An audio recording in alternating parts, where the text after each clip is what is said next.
जय भारत जय संविधान। साथियों, आज गुड़गांव सेक्टर 4 में अचानक मुलाकात होती है। हमारे एक साथी पत्रकार हैं, पूरा परिचय कराता हूँ। चतुर्दिशा टाइम्स के नाम से ये, और पाखंड तो बिल्कुल नहीं चलता उसमें, तो पूरा परिचय लेते हैं जी। मेरा नाम विमल वर्मा है। विमल वर्मा जी जी। अच्छा। और पिछले 16 सालों से मैं चतुर्दिशा टाइम्स चला रहा हूँ जी। और पूरे भारत में एकमात्र जो हमने अपनी खुद की प्रेस लगाई नोएडा के अंदर, किसी भी पत्रकार साथी को जो मिशन मूवमेंट से जुड़ा हुआ है, मेरी तरफ से जितनी सहयोग चाहिए उसको मिलेगा। फिर क्या बात है जी। मतलब चलिए, बहुत अच्छी बात है। ये कह रहे हैं कि इनको मतलब रिपोर्टर के तौर पे जुड़ रिपोर्टर के तौर पे भी जुड़ सकते हैं। अगर किसी का अपना अखबार चलता है, किसी को कोई सलाह मशवरा चाहिए, तो हो सकता है कि शायद मैंने सुना है खुद की प्रिंटिंग प्रेस भी। हाँ, खुद की प्रिंटिंग प्रेस है। तो मतलब हमारी कम्युनिटी में, शेड्यूल कास्ट कम्युनिटी में ये पहली पूरे भारत में, पूरे भारत में नहीं, पूरे भारत में, पूरे इंडिया में हमारी कम्युनिटी के शेड्यूल कास्ट शख्सियत की ये पहली प्रिंटिंग प्रेस है। और पाखंड इस अखबार में, चतुर्दिशा टाइम में, जैसा कि नाम पर ना जाइएगा, चतुर्दिशा टाइम्स जो टाइटल है उस पर पाखंड बिल्कुल नहीं छपता, बिल्कुल, और ना छपेगा कभी, ना कभी छपेगा। क्योंकि हम संघर्ष किया आपने इसको चलाने के लिए। इसके लिए सर बाधाएं ये लगाइए कि बाधाएं आई हैं। अब तक भी बाधाओं का हम सामना कर रहे हैं। 8 बार जानलेवा हमले हो चुके हैं। 2 बार गाड़ी मतलब ऊपर ट्रक चढ़ा दिए गए। 2 साल बिस्तर पे रहा हूँ। और प्रशासन के खिलाफ हमेशा ही रहता है मामला। जी। और प्रशासन क्राइम करेगा तो बिल्कुल तमाम का काम है सच्चाई व्यक्त करना। जी बिल्कुल। अब पत्रकारिता का मायने आज बदल दिया है, लेकिन असल में जो पत्रकारिता है, बहुत कम लोग हैं, उनको मैं भी सलूट करना चाहूँगा जो पत्रकारिता निष्पक्ष रूप से कर रहे हैं। भारत को भारत बनाने के लिए जो काम कर रहा है, मैं उसे सलूट करता हूँ। आज के टाइम में गोदी मीडिया अपनी एक भूमिका निभा रहा है, बच्चों को भी दिशाहीन कर रहा है, और आज से नहीं कर रहा, लगातार बहुत वर्षों से कर रहा है। ज्योतिष दिखाता है, पाखंड दिखाता है, आडंबर दिखाता है। अभी यहाँ मंच पर बात हुई थी, बहुत अच्छी बात कही थी कि जो ये वैज्ञानिकों का क्रेडिट बीजेपी पार्टी बटोर के लिए गई। बिल्कुल, बड़ी शर्मनाक बात है। गरिमा भूल जाता है अपनी, और सारी दुनिया उन्हें सपोर्ट कर रही है क्योंकि वो स्ट्रीम मीडिया, गोदी मीडिया में आकर के इस काम को अंजाम दे रहे हैं। देखिए, मैं इसमें बिल्कुल खुल्लम-खुल्ला एक बात कहना चाहूँगा।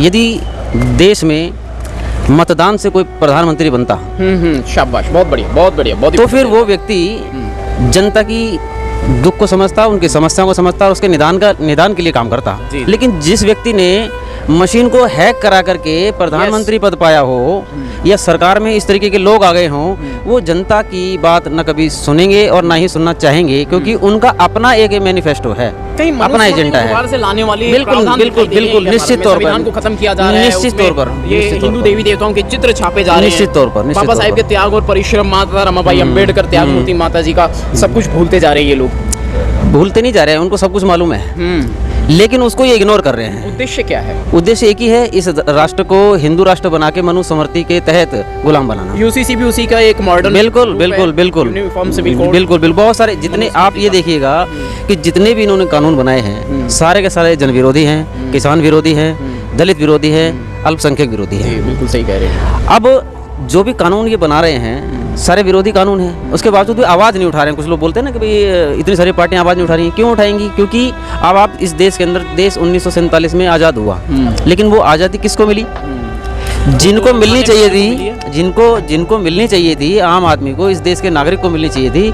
इस देश के नागरिक को तो आज़ादी आज भी नहीं मिली। वो संघर्ष कर रहा है, आज भी वो जूझ रहा है, महंगाई से जूझ रहा है, बेरोजगारी से जूझ रहा है। अहिंसावादी कहा जाता है। और नारी का मतलब, नारी को कन्हैया कुमार जी एक खुले मन से कह रहे हैं कि नारी का जो उत्थान किया है वो गांधी ने किया है, हमारे बहुजन महापुरुषों का उसमें कोई नहीं। तो महिलाओं के उत्थान के लिए गांधी जी ने कौन सा आंदोलन चलाया? मुझे एक बताओ, एक बता दीजिए आप। कन्हैया कुमार जी तो भाषण दे रहे हैं। नहीं, कन्हैया कुमार जी भाषण दें, कन्हैया कुमार जी खुद स्वयं ब्राह्मण है, और वे ब्राह्मण हैं, तो वो ब्राह्मणवादी व्यवस्था के बाहर थोड़ी जा पाएंगे। बेशक से वो दलितों का वोट लेने के लिए अच्छी बातें बोलते हैं। गांधी जी इतने ही महान थे, गांधी राष्ट्रपिता थे, तो इस देश में पॉपुलेशन जो नहीं, कुछ लोगों के राष्ट्रपिता है, कुछ लोगों के राष्ट्रपिता हो सकते हैं, वो देश के राष्ट्रपिता नहीं है। जी। कि गांधी ने मतलब जो है आमरण अनशन किया था, उसकी खूबी क्या थी कि उसने दलितों का एक वोट बैंक अधिकार छीन लिया था, जो बाबा साहेब ने हासिल किया था 1939 में अंग्रेज ब्रिटिश गवर्नमेंट से। इस देश का बड़ा दुर्भाग्य था, पूना पैक्ट के नाम से इसको जाना जाता है।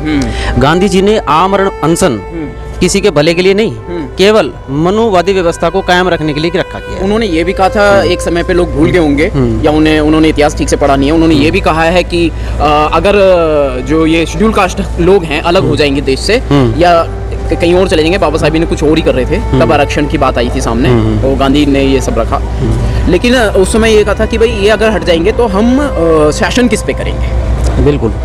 बिल्कुल ठीक बात है कि शासन करेंगे किस पे, क्योंकि इन्हीं लोगों को गुलाम बनाया जाता है, इन्हीं लोगों से मजदूरी कराई जाती है। राइट। आज सड़कें बनाने के लिए किसी को याद किया जाता है, या जो सड़कें बनाते हैं, जो मेहनत हैं, जो मजदूरी करते हैं, वो सारे के सारे लोग SC ST OBC में ही आते हैं। जी, एक बात और मैं करना चाहूँगा, नूहू, मेवात और मणिपुर, ये जो तीनों जगहों पे दंगे हुए हैं और देश भर में दुनिया भर का क्राइम शेड्यूल कास्ट कम्युनिटी पे हो रहा है, तो क्या प्रधानमंत्री इसको रोक नहीं सकता? उनके पास इतनी पावर नहीं है, या सर वो प्रधानमंत्री बहुत बड़ी पावर है। हाँ। प्रधानमंत्री लेवल से भी बहुत नीचे लेवल पर इसको पूरी तरीके से इसको रोका जा सकता था। ठीक इसको है। प्रदेश की सरकार ही रोक लेती है, अपने स्तर पर जिला लेवल पर भी रोक सकते हैं, नहीं रोक सकते, उनको आदेश है। वहाँ का जो है मुख्यमंत्री नहीं रोक पाया मणिपुर। मुख्यमंत्री कौन है आप ये देखिएगा, वहाँ पर सरकार BJP की सरकार है, मुख्यमंत्री BJP का है। तो बीजेपी जहाँ जहाँ भी होगी वो मनु संविधान को लागू करने के लिए ही काम करेगी, और जहाँ पर मनु संविधान के विपरीत कहीं मामला जा रहा होगा तो वहाँ पर वो मौन हो जाते हैं, वहाँ पर उनको कुछ नहीं दिखाई देता, वो अंधे भी हो जाते हैं, मुंह में दही जमा लेते हैं। डबल इंजन की सरकार, अभी एक बहन जी कह रही थी कि डबल इंजन की सरकार है, कहाँ फेल हो ये डबल इंजन की सरकार? टीवी नहीं, डबल इंजन की सरकार फेल कहाँ हो रही है सर? वो तो कहीं फेल नहीं हो रही है, वो मनु संविधान लागू करने के लिए हर जगह कामयाब है। अरे वाह, क्या बात जी। वो साथियों, कितने मतलब इसे कहते हैं पत्रकार, निष्पक्ष पत्रकारिता, कितने हमले इन पर हो चुके हैं, घायल हो चुके हैं, और अभी भी ये निष्पक्ष और हो जाए, बिल्कुल ना डरे ना डरेंगे। विमल वर्मा। जीवन एक बार मिलता है, उसको आप औरों के लिए जिए। किसी ने बहुत खूबसूरत बातें कही है कि औरों के लिए जिए, तब आप इंसान हैं। और मैं तो एक बात कहना चाहूँगा कि किसी ने पूछा भी आप सब सिस्टम क्या है, तो हमने बड़ी प्यारी सी पंक्तियों में मैं आपको जवाब दूंगा कि धन न सम्मान कमाने निकला, यश न गुणगान कमाने निकला, देश की पूंजी को एकजुट करने थोड़े से इंसान कमाने निकला। ये मैं संदेश देना चाहता हूँ कि हम लोग धन सम्मान यश ये कमाने नहीं निकले, लोगों को लोगों से जोड़ने के लिए, इस देश को भारत बनाने के लिए, और मानव को मानव बनाने के लिए हमारा जो महापुरुषों ने हमको जो संदेश दिए उन पर चलने के लिए हम निकले, और उस पर चलाने के लिए हम संदेश देने के लिए निकले हुए हैं। जी, बहुत बढ़िया, बहुत बहुत साधुवाद। बिल्कुल एक निष्पक्ष पत्रकार विमल वर्मा जी चतुर्दिशा टाइम चलाते हैं, जरूर, और बहुत संघर्ष रहा है। जी, बहुत बहुत आपके श्रोताओं को भी मेरा